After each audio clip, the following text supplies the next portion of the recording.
Okay, I do want to be, cognizant of everyone's time today, recognizing that, we all have busy schedules and we have things to do. So I think we'll kind of get started with this webinar, have some people hop on as we go, and go from there, I guess. For those who aren't familiar, my name is Katelyn Miller. I work as the field crop and forage specialist for the Southwest New York Dairy Livestock and Field Crops team.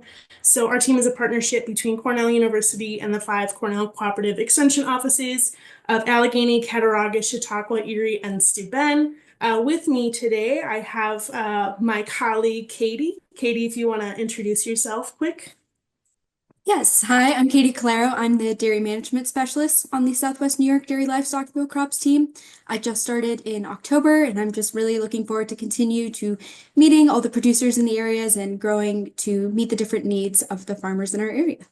Yeah, perfect. Thank you. And we're also super excited to have Katie on board with us. It's been a great few months, and we're super excited for continued programming. To kind of jump into things a little bit, just some housekeeping. If you're having any issues, feel free to send a chat or text Katie or I, and we'll be able to try and help get that solved for you. We have the Q&A feature enabled for you to ask questions. You can do so anonymously if you prefer. And also just a heads up that our webinar today is in fact being recorded. We will post it on YouTube for later reference for you as you feel you need it. So it's that. I also want to take a second to thank our speakers for today. We have John Winchell from Alltech and Dr. Alex Navarro from Perry Vet. We're super excited to have their support and for them to share their expertise with us. And when they go and make their presentations later, we'll have them introduce themselves a little bit more. Just kind of jumping into things here. So we decided to host this webinar as a result of some feedback we had gotten from producers mentioning some concerns with mycotoxins this year. And I'm sure John will touch on a lot of that. Both John and Alex will touch on that later. So again, we really appreciate their support and their local expertise on the topic. I just kind of wanted to give a little bit of a brief overview here before we jump in. Talking about mycotoxins, right? They're substances produced by fungi that infect grain crops and cause ear and kernel rots, right? So we see a lot of market losses, discounts at the grain bins, and then a reduction in livestock efficiency and productivity, right? They're toxic to livestock, and in a lot of cases, they're toxic to us as well. So there are some economically important species of mycotoxins that I have listed here, and I know both of our speakers today will dive into these a lot more than I will. Just recognizing that fusarium species are quite prevalent here in New York. Things like Don, Fuminisms, and Zearalenone, they're all fusarium species, right? We think about Gibberella ear rot, fusarium head blight, things of that nature are caused by these fungi. So if you're suspicious that maybe mycotoxins are a concern, we'll talk about symptoms here later. But if you think that might be a concern for you, right, it's really important to consult your farm team, your veterinarian, your nutritionist, your crop consultant, right, managing what is currently happening, but also looking to the future to try and reduce the effect of that later. I know John will talk about that a lot as well, and also thinking about sampling. I know that Alltech conducts sampling. Dairy One has sampling services, right? So working with your veterinarian and nutritionist to help the livelihood, the health of your animals. So how do we manage this? And that's really our discussion for today is how do we move forward and think about this concern on our farm? I'm really appreciative that you all are here today. I really appreciate your support of our program, and we hope you get some helpful tidbits. And I will stop sharing my screen, and I think John might be the first one presenting today. Yes, thank you for having me. I will send a request and share. Okay. All right. Oops. Sorry about that. All right, can you see my screen fine? Yep, everything looks great. All right. Well, I appreciate being here and thank you for everyone that's attending and the future viewers as well. And good afternoon. My name's John Winchell. I live in Eden, New York, so I'm actually pretty local to the Western New York and area, and I've been in the area for 20 years now. And it's good to talk to Cornell. I love working with Cornell, and I've worked quite a bit with Cornell through the years. And going to talk about one of my first really loves on besides forage quality, talking about mycotoxins and their impacts on ruminants. And I started doing a lot of this in Western New York, and then have since progressed to being on the Alltech global technical support side, where I get to see different types of mycotoxins and hear about different types of mycotoxins and troubleshoot from all over a lot of North America, or most all of North America, and actually a lot around the world as well. So it's very interesting, but it's nice to report to home. But a little bit quick about me, 28 years of dairy nutrition, still do dairy nutrition as well, 20 years on the forage specialist side, and obviously a lot of the mycotoxins and forage harvest management and bunker management all encompass on forage quality and forage hygiene. So I think that's a important part of it. And I think there's a lot of overlap to these things, where sometimes I think there's still a lot of a black box mentality of how we are dealing with mycotoxins. But a lot of the work that I do actually is from the field out, and moving on through from bunk to bunk, from bunker to feed bunk, I think is really an important part of it. And I'm going to focus on a lot of that as well. And, really, when you look at mycotoxins, mycotoxins are something that we need to test to find out. You can assume you have mycotoxins. You can see different things in the cows, and the cows will present in different ways and stereotypical ways for each individual mycotoxin, and the combinations of mycotoxins, which I will stress is very vital in this situation.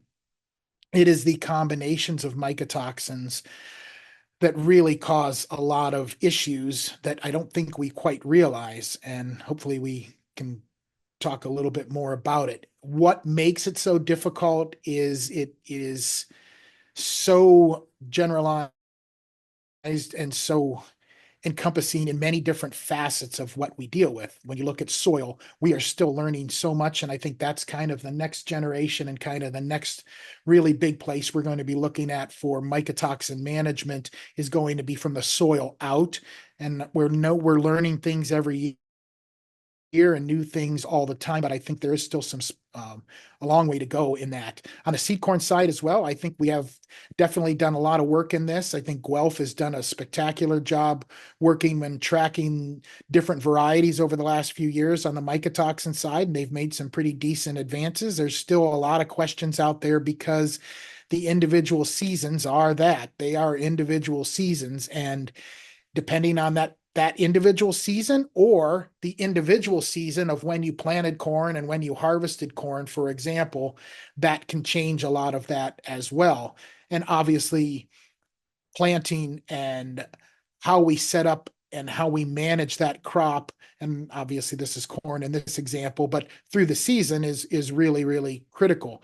And knowing the time points that we typically run into where our hot spots are for mycotoxins is a valuable and critical part of the puzzle as well. I think when I first started, I kind of tried to handle it reactively. And I think as an industry, I think we've probably focused on handling it reactively, where now, after a few years, I've actually started to work proactively from the beginning out, or from the field out, because I think there's a lot of benefit in many ways of doing this. So as we continue along, and I know we're probably going to be a little bit of overlap in here, and I apologize. I think that's sometimes the way it goes. But some of the questions I get all the time is, well, we never used to really see mycotoxins or deal with mycotoxins. Why are we dealing with them now when we used to not deal with them before? And there are plenty of reasons. There are things that have changed. We have obviously seen some climate change, as you know, that we've dealt with in New York as well in other parts of the country. We've seen elevated CO2 concentrations. We've seen these extreme weather events, these long bouts of rain, these long bouts of drought.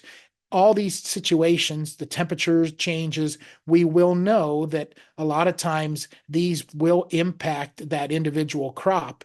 And there's a lot of things where people would say that we can't, that weather is undefeated and we can't out wrestle weather. But there are things that we can do within the confines of weather and management wise and work on these things that can actually reduce that risk. I don't think we're going to completely eliminate that risk, but to me, we need to eliminate that or reduce that risk so that we have more of a manageable situation, which can be done. It's definitely, I've worked with plenty of herds in New York State and the Northeast where we have accomplished that over a couple year period where we've changed and tweaked some things and seen some really good opportunities through agricultural practices that we're working with, working a lot within the confines of certain varieties and on the corn side, and just looking at timing of harvest and what we're dealing with and working to try to reduce those levels.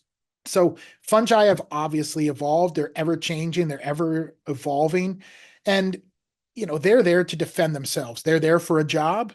They've got a job to do, and they are completely and totally changing as we change. So we have to change with them and have to work with that. And there's a lot of improvements that we've made, but there's still, like I said, a lot of improvements that we need to go. So when we look at it, we can look at it in separate ways, and I won't focus a ton on this because I think I'll talk about a lot of this during the talk, but we have different stages. You've got that field stage where we've got, the upfront, I'll call it, situation where we're looking at planning and doing a little bit with soil health and always constantly working to try to improve that soil health. And I know we have leaned on monoculture a lot in agriculture, and there are a lot of reasons that we do that. And there's a lot of reasons that sometimes we have certain fields that we have leaned on that are, for example, corn on corn on corn, but definitely trying to go within the confines of that. And then obviously the weather season stresses that we run into, and then harvesting. Harvest timing to me is very important on the silage side, both on quality as well as on the mycotoxin control side. And then when you look at the grain corn side, the storage side, there's a lot to that as well. And I won't focus nearly as much on that side of things, and we could, but I think to me, knowing the area that we deal with, and there is a lot of corn silage in Western New York and in New York State, and really throughout North America. So I'm going to probably focus a little more on that side of things as we mycotoxins are primarily field borne, and that's something to realize, that there are storage mycotoxins. There are mycotoxins that will grow in that storage environment, but ultimately they are field borne and they're going to come out of that field. So that's an important, really, distinction to realize. And to me, I love working with what I call signatures, because there is a consistent signature every part of the country. There are certain individual microclimate signatures that I will find within New York State and with other areas. But traveling to North America, there are distinct mycotoxin signatures year to year to year to year. So it's an important thing to understand that so then we can work and try to prevent higher levels and kind of work within more of a controllable, manageable level that we deal with. And it is a season to season thing. We will still see that signature or parts of that consistent signature, but we will see how that changes from season to season, from cutting to cutting. On the haylage side, we see that as well sometimes. And it's important to make sure we're testing for mycotoxins, because obviously we have zero mycotoxins if we're not testing. And so to me, a critical part is testing to make sure we can identify. I akin it or compare it to going to a doctor and getting a checkup or getting a blood test. You want to find out what is going on so that we can accurately control and manage the situation that we're in. And makes a lot of sense. So there are many different types of mycotoxins. There's really 400 that we really kind of look at, but we know there's more, and every year we're finding more, but we're looking at the ones that are really seem to be impacting different classes of different species.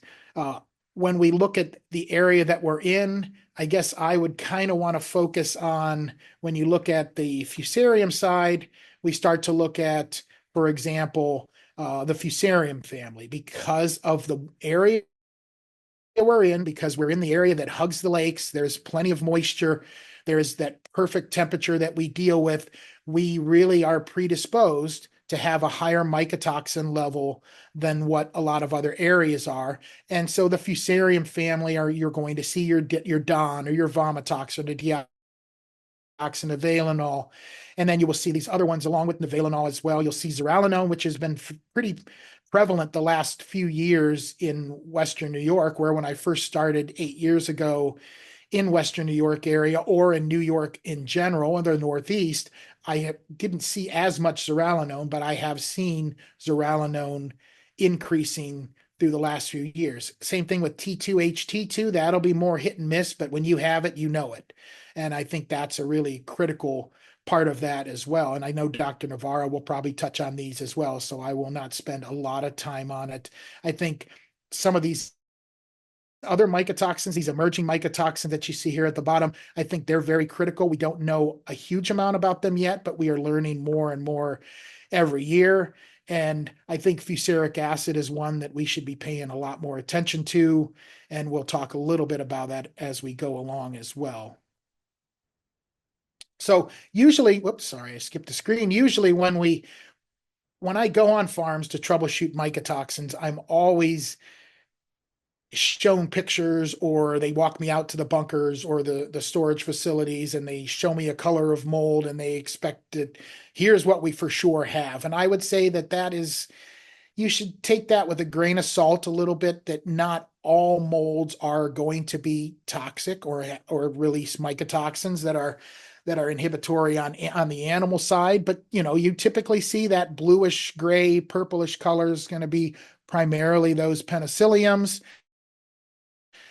And then you will get your aflatoxin, which is from the Aspergillus family. We don't see as much aflatoxin up here. Think of cottonseed, for example. Think of peanuts. You'll see it's more of a southern, because that's the signature in which aflatoxins flourish in.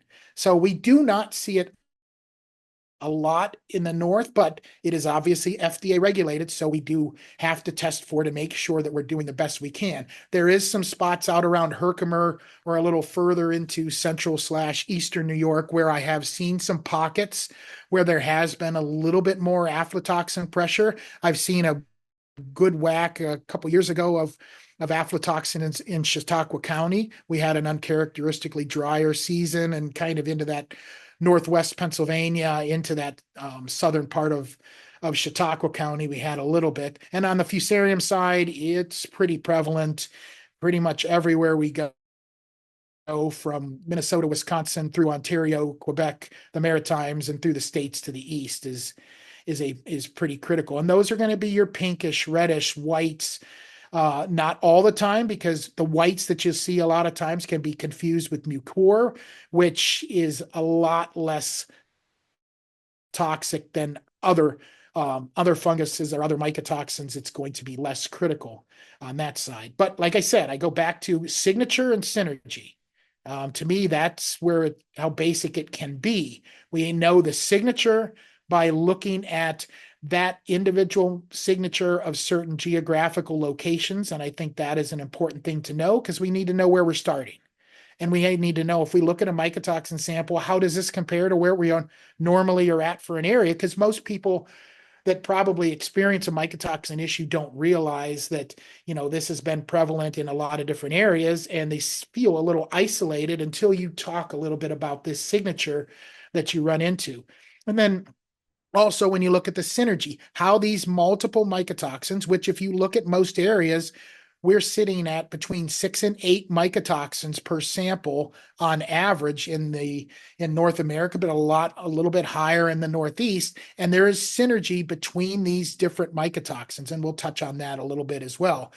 When we talk about this synergy, probably two of the best cases of the synergistic effects of mycotoxins is fusaric acid, which is not very well tested.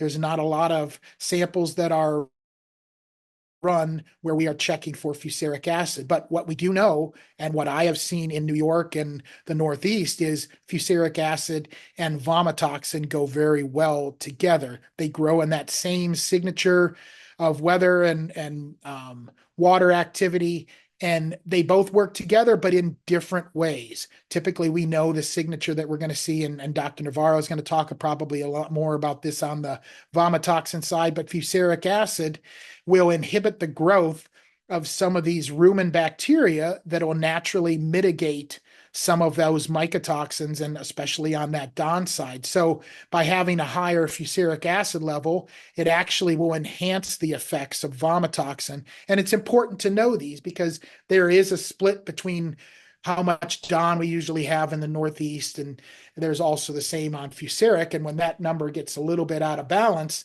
then I start to look at other things that impact it, and it starts to make a lot more sense as we go.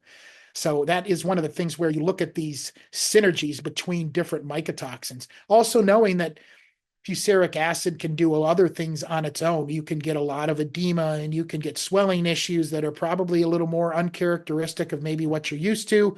We can get a reduction in fiber digestion because obviously we're inhibiting those fiber digesting bacteria. So that goes without saying that you see that a lot. I'm not going to spend a lot of time on this, but there are negative effects of mycotoxins. We know that different mycotoxins affect different animals in different ways, but it's the accumulation of all those different mycotoxins that really cause a problem, and we'll tilt that balance that we see. I mentioned that the Northeast is really pretty prevalent in the mycotoxin side, and I actually like to call it mycotoxin alley. We already know about Tornado Alley, but hugging these lakes and with our water activity and our temperature, this is very common for what we see. And a lot of times on the fusarium side, when we look at rainfall, this is from actually, I think 2018 or 19, but looking at the weather, and we can overlay mycotoxins utilizing our 37 plus, which is our testing program. We're testing for 54 different mycotoxins, and you could reach out for me for testing if you think you have an issue. But it's interesting how the hot spots overlay with the water that we're dealing with. And this is a busy slide. I don't expect everyone to be able to pick everything out of this, but this is from 2014 to 2024. And it shows that out of, for example, corn silage, I pulled corn silage in this example. I look at TMRs, we can look at corn, we can look at haylage. There's many samples and many different types of matrices that we look at. But for example, corn silage, since 2014, we have 586 samples that were tested, averaging 6.5 mycotoxins per sample. So that's a little bit surprising for a lot of people, but they may be at really low levels and might not impact the total, but it's just interesting and good to know that. And 98% of the samples are going to have 2 or more mycotoxins. So it's definitely an issue that we worry about. So when we kind of look down the middle here, when we look at the type B trichothecenes, which is your vomitoxin or Don family, you can see that we have, for corn silage, we have our wheelhouse and we have our issues on that side. And if you look, it's in 94% of the samples. And then fusaric acid, which I mentioned just a couple slides ago, she's sitting at 93.7. They fit together because they are involved in the same mycotoxin signature that we deal with. And you can go down and start looking at fumonisins, which is, there is a little bit of fumonisins here, but it's really at a lower level. Same thing on the emerging mycotoxins, zearalenone, which has picked up in numbers. If I would have looked at this slide over the last few years, probably 5 years ago, this number would have been in half probably at that time. We still will have that creeping up of T2s and HT2s and the type A trichothecenes. And then we do get a little bit of penicillium. I think a lot more times the Maritimes and Europe have more issues on the penicillium side, but we've had those cool, wet seasons, especially later season, that we've run into those issues. And then looking at this year, not too far off from where we normally are, not a lot of surprises here, 97%, 93, 90. And when you look at the risk level, this risk level here is at an REQ, which is our risk equivalent quantity. It is not an average of these numbers. It is dictated upon how that individual mycotoxin through research, both peer-reviewed, university, internal, where we know how these can impact animals. So this is a good number to look at. But I want to stress that this number is a number. Each herd handles mycotoxins different. And this is such a critical point because you could have two farms that butt up against each other, have very similar mycotoxin signatures, but they will handle mycotoxins a lot different because of management styles and internal stress within that herd. So it's very important to understand that it's beyond what these numbers show. And I think one thing that I love about what we do within Alltech and makes us a leader on the mycotoxin side is we can look at these individual situations with, let's say, corn silage, and we can look and have these numbers, and we can look at lower, moderate, and higher risk levels that we have for the individual mycotoxin families. But you can also go and change these numbers to get, if we know that corn silage will not be 100% of the diet. So we can take this and look at the numbers and look at that overall risk. So moving on to field stress, which I think is a very critical part to this, we know that there are pockets within fields. We know that seasons are different. We know that individual fields will react differently to mycotoxins. There's different stress levels. There's hill ground, there's clay ground, soil type issues. There's also these fields that are predisposed to have fog and a lot of blight and have a lot more leaf wetness than other fields have. This is a critical part to that as well. I think when we look at harvesting mycotoxins, the REQ, which is the risk equivalent quantity, these samples that you can see, these individual blue dots, are not individual samples, but they are samples at that individual dry matter.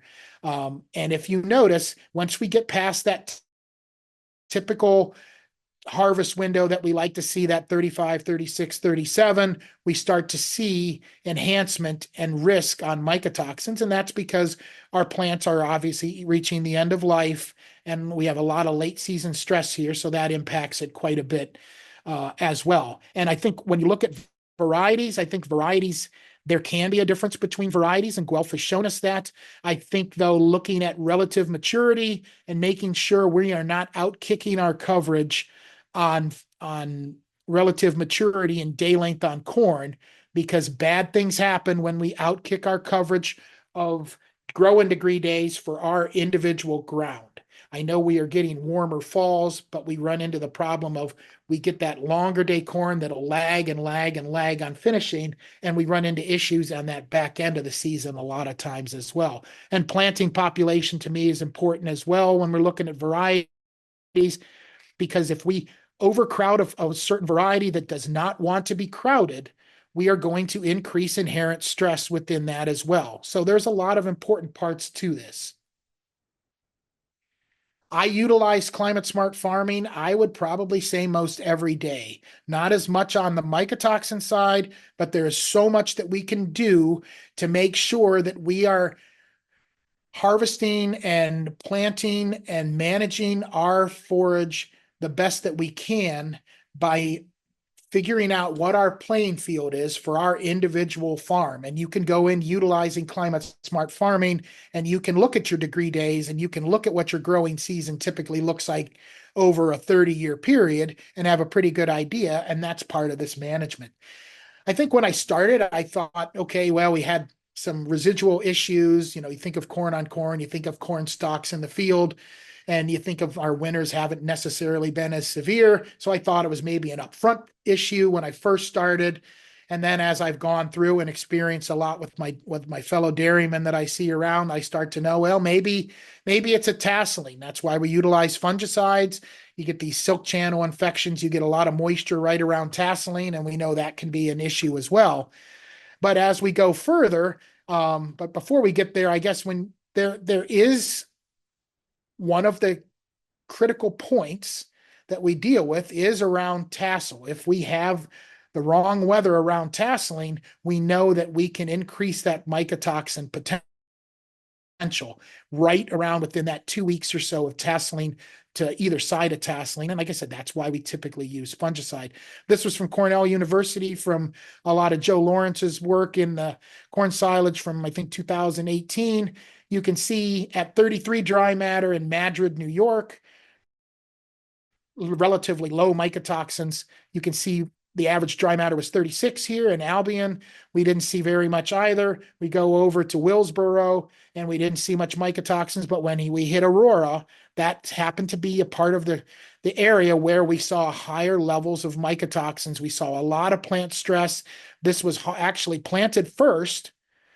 No, actually planted a little bit later, but harvested first, because you can see at 39 dry matter, she started to go away from us, and she started to dry up faster than we anticipated because of a lot of plant stress. And if you go back and track the growing degree days and the weather, you can go and find this situation right here, right around tassel and silking, when we were predisposed to a situation like that. I think fungicides can be an advantage. I think fungicide type is critical, and we could talk for an hour just on fungicides alone, but fungicides can help. There are situations where we also can increase potential for mycotoxins on the fungicide side, but we'll talk about that at another time. I think when you look at the efficacies of fungicides, you can look at the days that they're going to be active. That is a critical part of it, because we know, my grandfather used to say, corn silage is ready 45 days from fresh green silk. And when these are basically active for that 20 to 30 days, we know we are harvesting past that window. And then one of the other things too is, a lot of times when we utilize a fungicide, we have a tendency to lengthen that corn's life because of increasing plant health. But we also, if we're planting too long a day corn, we've really pushed the window on the back end on when we should harvest. So to me, I think in the Northeast, in our part of the world, whether it's Canada versus the US, I think this late season stress is a really important part. This was a plot that I worked with in the Northeast, and we had a killing frost at a certain point of time. The interesting part was, this was a fungicide plot that I participated in 2020. And when you look at it, I checked at this was actually done at tassel, and there was very low mycotoxin levels amongst all the different fungicides that we used. This field had 0.35 parts per million, and it was just a blip on the radar, but everything else was zero at tassel. Then we looked at 30% dry matter when we're starting to dent and the plant is starting to get a little bit closer to the end. We're getting closer to harvest within a couple weeks. We see we have a little bit of vomitoxin pressure here, which is what I would expect. But yet, and that's why a lot of times we talk about the harvest. Well, the day after this, I went, after testing that, we had 4 days of killing frost. Not a damaging frost, a killing frost. And in those 12 days, from when I was there till I went back, the mycotoxin levels increased like crazy. I think it was 17x increase in 12 days because of that late season plant stress and the frost damage that we did have. And they had an issue where they could not harvest it at quite that time. So when you look at it, I think hurricanes too, I think another reason why we want to shorten our day length up on corn is because of the fact of looking at the way the weather patterns are, and the hurricanes typically in August and September. When those come up, we have to be cognizant of that, because it's not necessarily going to bring that rain in as much, but we're going to bring in a lot of that wind that's coming from the south. And a lot of times we will find that corn, at the end of its life, you have a hurricane that goes through, a residual hurricane. Within the next week, our corn will blight. And that's a really important part to know. And so that's another reason why we do not want to push past the level of where we're at. And we see with leaf wetness as well, we know that we can predispose our fields to increase leaf wetness due to population and looking at the individual fields. And when we know that when we have over 8 hours of leaf wetness, we are going to increase our mycotoxin risk substantially. And we know that when we go into fields in the fall, we've all walked through a field in the fall, and I think it's really important to make sure we are looking at those varieties that we are planting in those high-risk areas because of that leaf wetness issue and the potential that we run into with leaf wetness. I think when we as we get closer to summarizing things a little bit here, tillage practices are important, crop rotation is important, pest management is an important part of this as well, though it is not the be all end all, because I do find mycotoxins in the ear, but I also find a lot of mycotoxins in that whole plant as well, even pulling the ear out and looking and testing that. So there's definitely mycotoxins in the whole plant, and we have to be cognizant of that. And then obviously there are natural events to this, ways to kind of improve the risk factors. We utilize seed varieties that protect the plant. We use a correct population for those varieties, utilize fungicides at the right times, do what we can on bunk management side to make sure that we get the bunker in, we get the harvest dry matter right, get it packed right, make sure that our face manages right. Utilizing fungicides will help to get that crop fermented quicker. That is not necessarily going to reduce a mycotoxin that comes from the field, but we are also going to reduce some of that potential risk after that. And so I think in the next steps as we go, like I said earlier in the presentation, soil health is really important. And like I said, if you do feel that you have a mycotoxin issue and you're starting to see some of these signs creep up on the farm, or you're seeing a lot more mold than you would like to see, you can reach out to me and we can talk about this, by testing either with the rapid test or looking at the 37 plus and be able to kind of identify the situation. And obviously there's a ton of research that Alltech has done behind the scenes. We are one of the industry leaders in mycotoxin management, and there's continuing research. And if this is what our 37 plus looks like, I know it's really hard to read that, but you can tell the different families and how we test with our typical test. We're looking at 54. So it's really an interesting part to understand. And like I said, we can check rapid tests as well, which are going to be a lot faster. They are very accurate. Sometimes I will say they will tell you, kind of like looking at traditional radar versus a Doppler radar. This will tell you you've got the storm is coming, where a lot of times those liquid chromatography tandem mass specs, the really high-end testing, that'll show you where in an analogy, that'll basically show you where a tornado would be in that, when you compare it. So we have both ends, because one is really fast results and the other one will take a little more time. And there's a lot of different things that can go into mycotoxins that I've already covered a lot of these already during the few minutes that I've had. And I think one thing to also make sure, it's all encompassing. It is not just mycotoxins. Mycotoxins will increase risk and increase stress and lower immunity, but there are a lot of other issues that we know that happen on the mycotoxin side. And I use bird herds as a term, but I think we can see a lot of issues where we damage that immune system, we damage that gut wall, and then we have a tendency to run into some of these other potentials, and there's other ways to manage this as well. So I think you can see that dry cows, we can see a lot of issues that we may see that are sometimes common, sometimes not common. But when we see these, we are usually having a problem. Whatever you do, don't sleep on straw.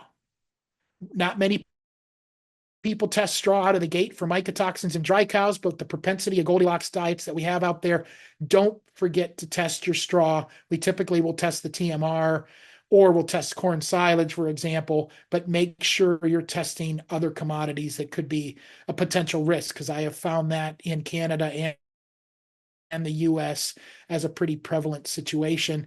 And we know that mycotoxins, obviously there are mycotoxins present, and we know that there are other issues present. And when you have these combinations, you are going to increase that risk within the animal. And like I said, it is not an overnight problem, but one thing that I've noticed through the years is it takes a while to diagnose the issue, because we see some challenges with the animals as maybe we open up a new bunk or change a storage facility and we start to see some issues in cows.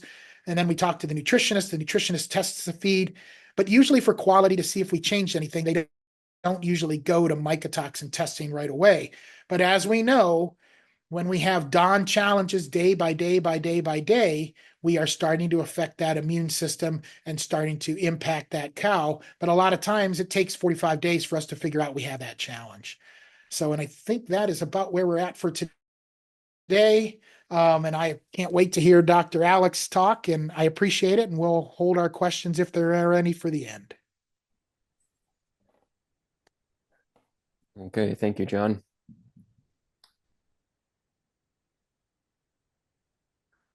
I am going to try and populate my screen now.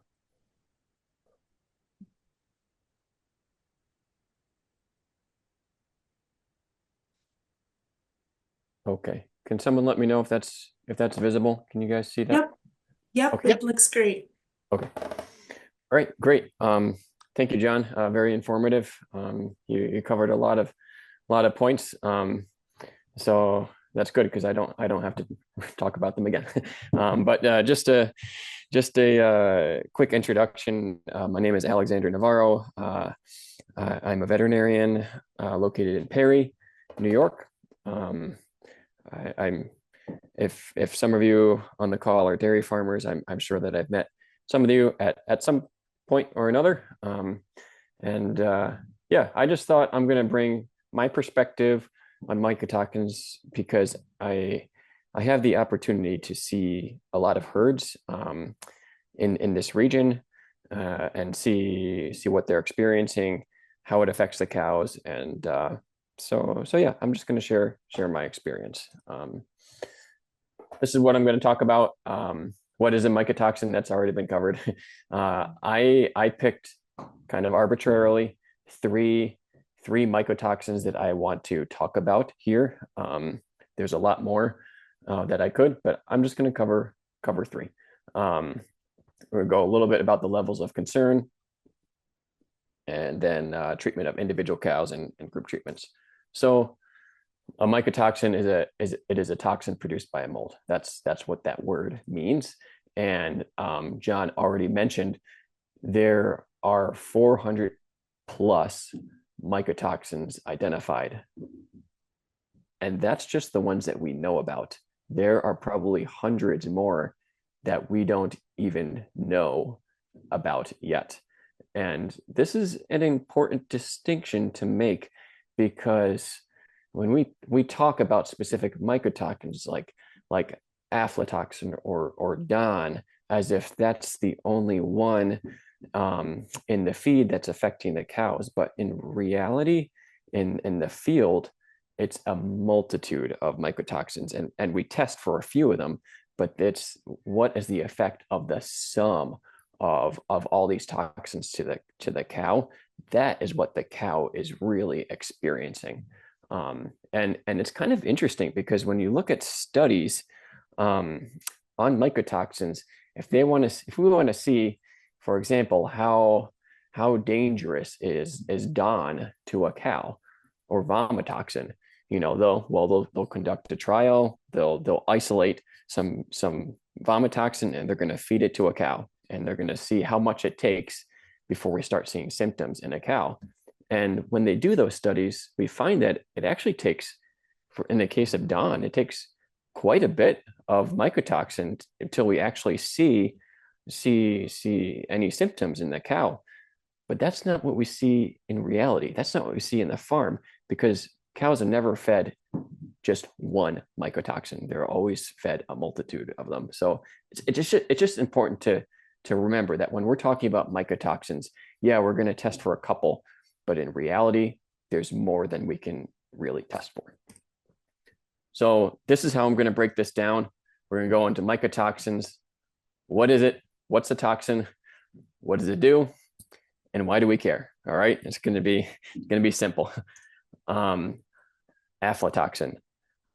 I wanted to talk about this one because when I'm in conversations with mycotoxins, or if you're reading literature with mycotoxins, we always talk about aflatoxin, and it's aflatoxin it's kind of a dangerous mycotoxin for sure. We've known about it since I think the 60s.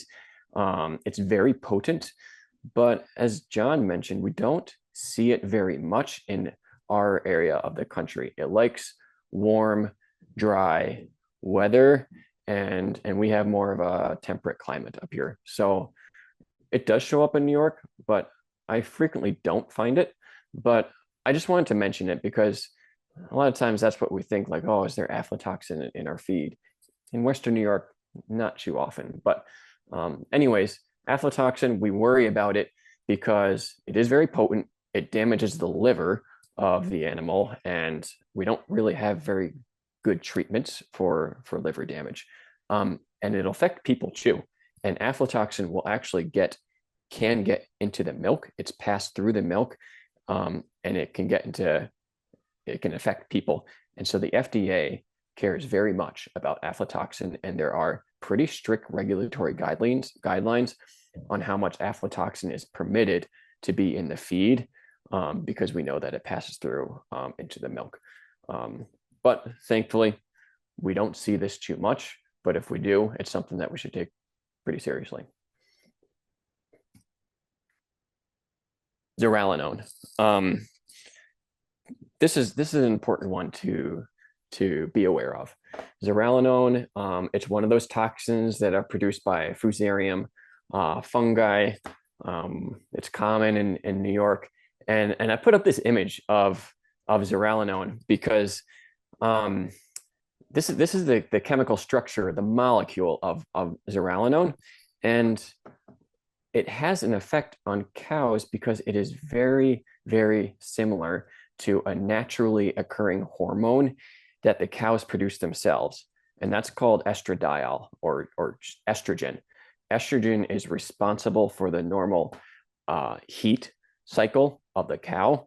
It helps them to show heat, and so what happens when cows are exposed to zearalenone, it's not exactly the same as estrogen, but it's close enough. And so what happens is, I put up this picture to try and explain it. It's close enough that it can still bind to the receptors that estrogen can bind to. So if any of you are parents and you have kids, you've probably seen this toy before. And if you're trying to pick up after your kids, you have to get the shape and find the right hole that the shape will fit into. And if you're frustrated and you can't find the right hole, you might realize you can cheat a little bit, right? Like the rectangle shape, if you turn it to the side, sometimes you can get it to fit into the square hole. And that's kind of what's going on with zearalenone. It's close enough to estrogen that it will still bind to that receptor, and it will trigger an effect in the cow. And so what do we see when there's zearalenone?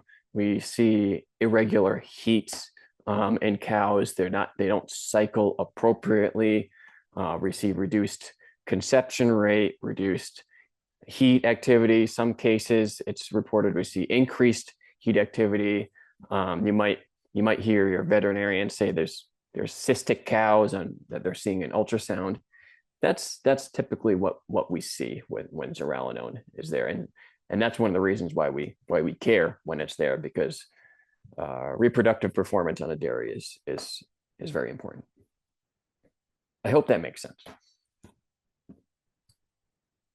Deoxynivalenol, or vomitoxin, or I just call it DON. This mycotoxin is pretty prevalent.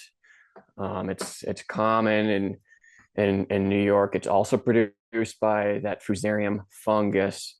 And kind of like I said earlier, if you read research articles online about DON, they find that like animals can tolerate a lot of DON if you feed it in an experimental trial, but that's not what we see in reality. On the farm, when we see high DON levels, we're usually seeing a performance effect on the cow.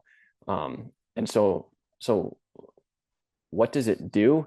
it's kind of it causes more gastrointestinal upset. There's probably, I could probably list 10 or 12 different symptoms here that I could that we see, but it's really centered on gastrointestinal disease. Just the biggest thing that we see is cows just don't eat. Um, they probably don't ruminate as well. You might see some diarrhea.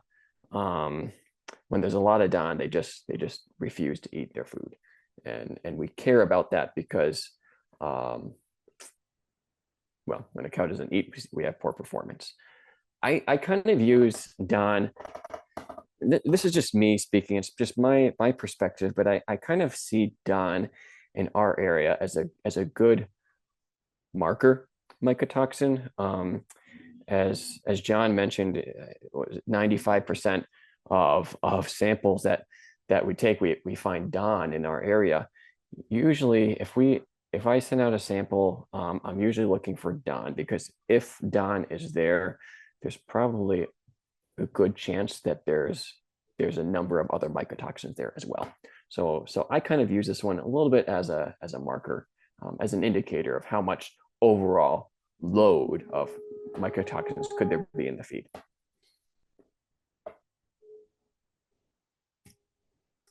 So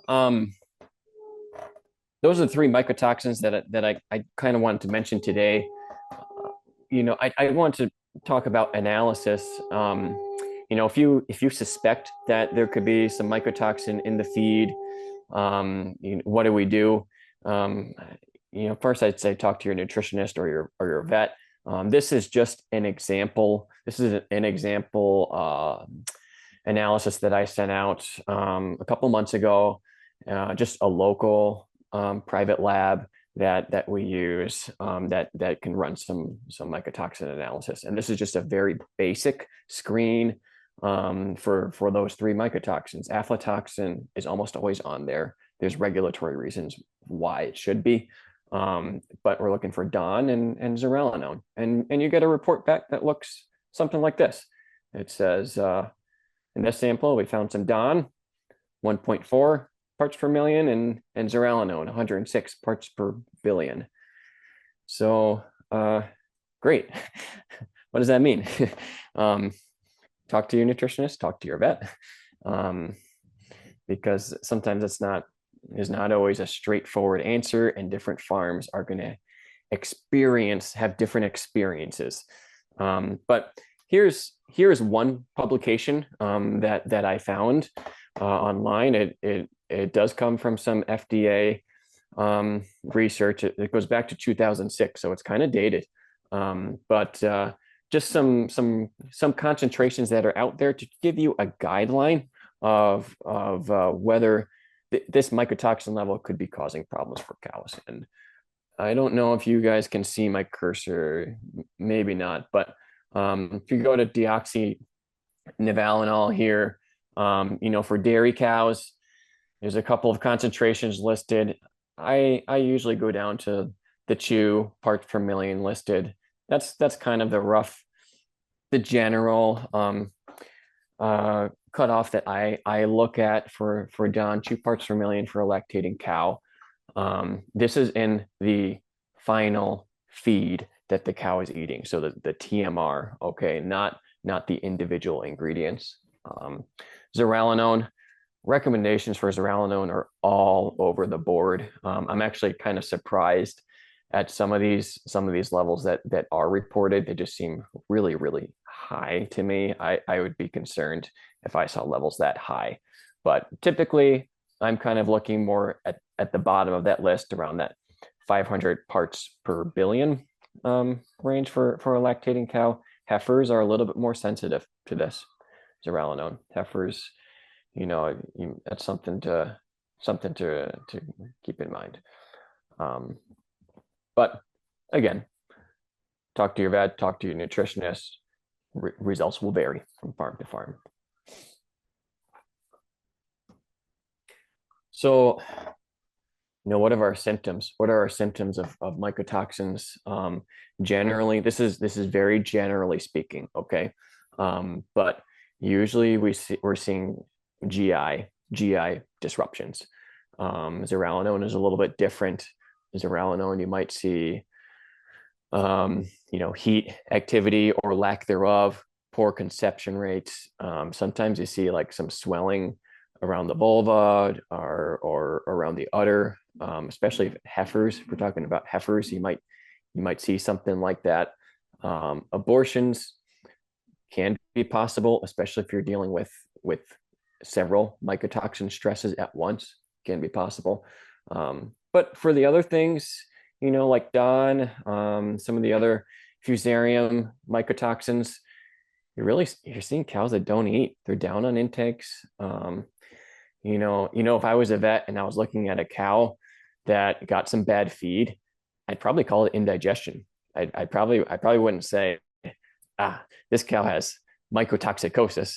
I'd probably say this cow has indigestion, and we're going to treat her as such, because she's off feed. She's going to be down rumination. She might have diarrhea. When it's really severe, you'll see bloody diarrhea, things like that. But in the herd too, we'll see some problems, and again, it kind of centers on cows that aren't eating. Poor intakes, lower production, poor pregnancy rate, things like that. And mycotoxins can affect the herd to a point where maybe you're not seeing many individual cows that are off feed, many sick cows. Overall, the herd might apparently be healthy, but there's enough of a stress there to just bring them down a little bit. Maybe their intakes aren't quite where they usually are. Or maybe their milk production isn't quite where it should be. Or maybe our conception rate is just, we're lacking a couple of points. The cows seem healthy, but we're just not getting what we would expect. Yeah, mycotoxins can do that. So what do we do? What do we do about that? Obviously, the answer is don't feed them the mycotoxins. As much as we should try to dilute it out. Sometimes that's not possible. And so this is just the last thing that I'm going to talk about here before we get to some questions. But if we got an individual cow, again, we're probably going to say this cow has indigestion. And what do we do? These are probably your normal protocols that you and your veterinarian have created for your farm. But typically I'm looking at using some sort of form of fluids, oral fluids. You could use IV as well. Drench the cow. I like to add in a charcoal binder. Actually, this example I have on the slide, I think that particular brand has been discontinued, but there are other forms of charcoal on the market. Charcoal is nice because it's a good binder. It binds to a lot of things. It binds to mycotoxins. And the theory is if we put it in the cow's stomach, it's going to bind to the toxins and prevent it from getting absorbed by the cow and causing harm. Yeast as well can do a similar thing. There's some good hydrolyzed yeast products, probiotics, really anything to kind of restore that rumen back to its normal function. Those can all help. These are just supportive therapies that will help that individual cow. But if we've got a herd of animals, it's not really practical to pump every cow in the herd or even give them something like charcoal. So what can we do for the herd? It's kind of the same concept. Give them something that will bind the toxin, and we usually use these feed additives called anti-caking or free flow additives. Some of these are clay based. Clay. This is in this picture here. This is a mine, a sodium bentonite mine. Sodium bentonite is a clay. It's readily available. It's pretty inexpensive, and it makes for a decent binder.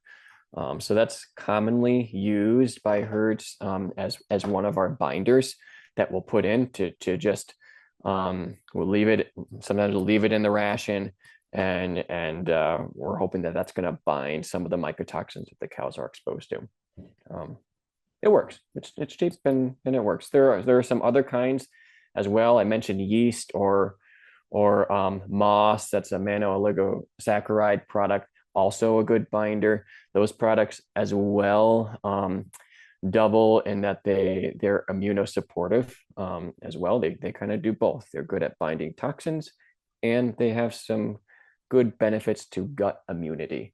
So that's a second kind of class of binders that we can add, and there's even more yet. I'm not going to get into brand names in this talk, but talk to your nutritionist or your vet. They should be familiar with some of the different products out there, and some products are better for specific mycotoxins than others. So there's a lot that goes into deciding which of these that you can add. But this is at least something that we can do. It doesn't eliminate the problem. If you feed binders, it doesn't mean that the cows aren't going to be affected by mycotoxins. They still are, but it can help. It can help, and there's a place for them. So that's all I had. Thank you. I will turn it back to you, Katelyn, for any questions. Awesome. Thank you guys again both so much for sharing your expertise and sharing your time with us today. I recognize that you both have really busy schedules. We did have some questions in the chat, which I will let Katie take the lead on here. Also, feel free to add more questions to the chat or to the Q&A as we go along. Yeah, so I'll start off first with a question that's related to John's talk. So we have here, is it fair to say that farms don't test for mycotoxins unless they are having cow issues? Therefore, the lab summaries are maybe skewed towards the worst? Yeah, I mean, I think that's a great question. I think there is truth to that for sure. Now, one thing that Alltech has done is we do a harvest analysis every fall with fresh corn silage or fresh cornmeal, for example. We do it with haylage as well. But what we do is we will take blind samples from nutritionists.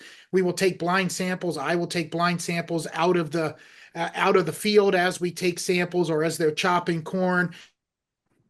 And we do a pretty decent sized database of harvest analysis blind samples so that we can see what that signature will be in that certain period of time, around harvest. So we can predict really what the potential risk levels are on that side of the spectrum. So a lot of times, yes, it's been partially correct in that we do get questions and we do test for mycotoxins, and a lot of our data is in situations where there is an issue, but there are also these harvest analysis samples that are in, and every November, December, we'll do a harvest analysis webinar for North America, and usually actually split it up between Canada and the US. So yeah, so we have a little bit of both, I think, in there. And that's a really good question. And I think even the next question is exciting as well. So.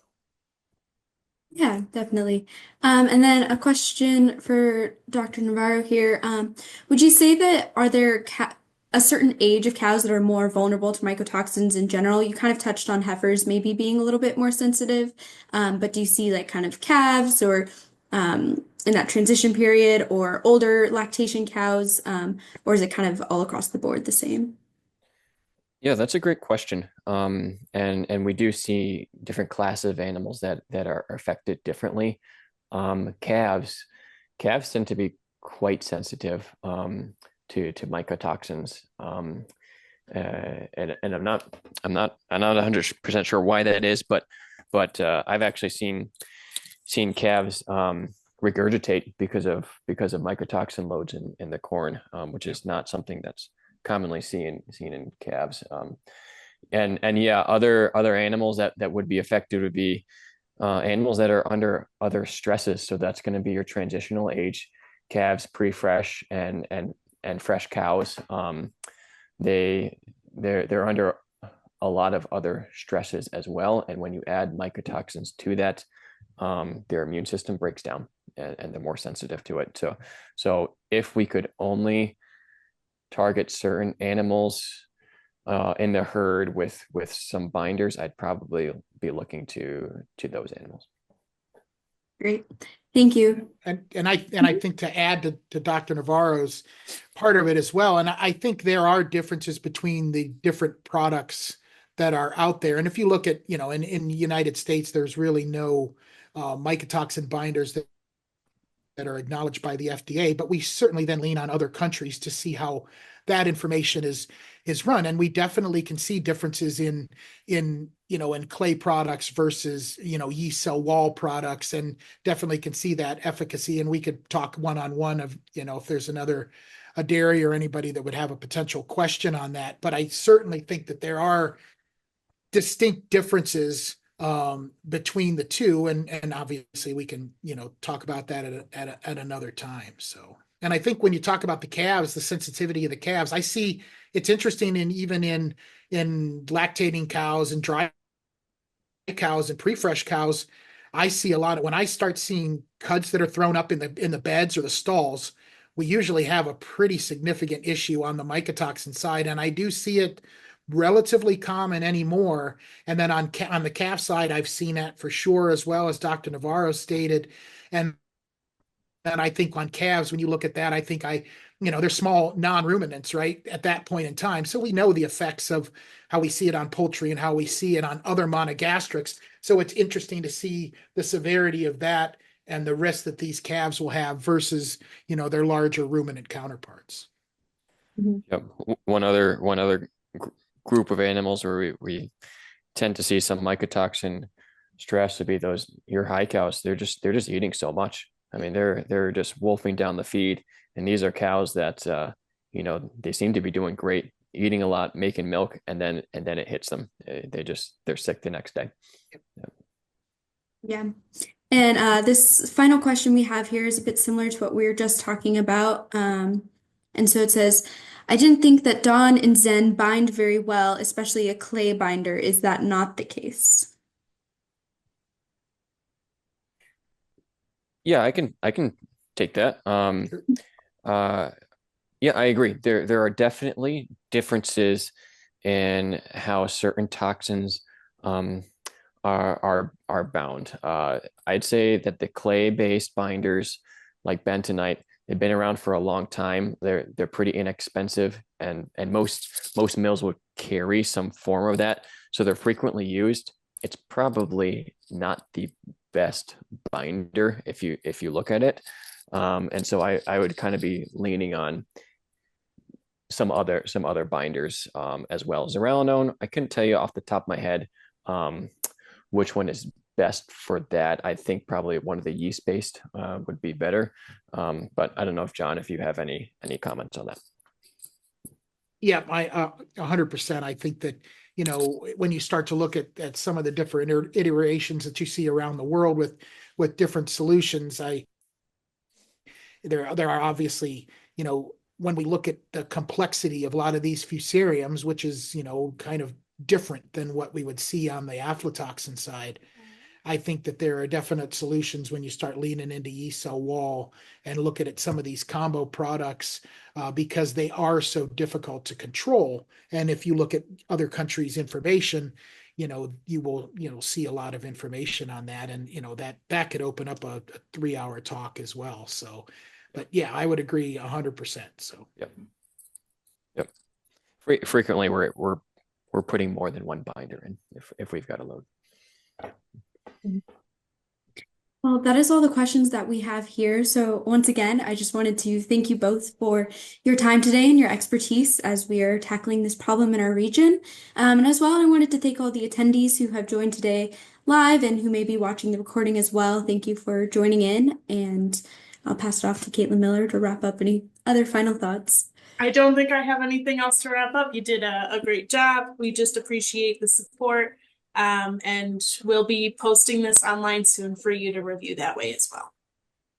And thank you. I appreciate the opportunity so much. Thank you. Yeah, thank you for your expertise. We greatly appreciate it. Of course. Bye.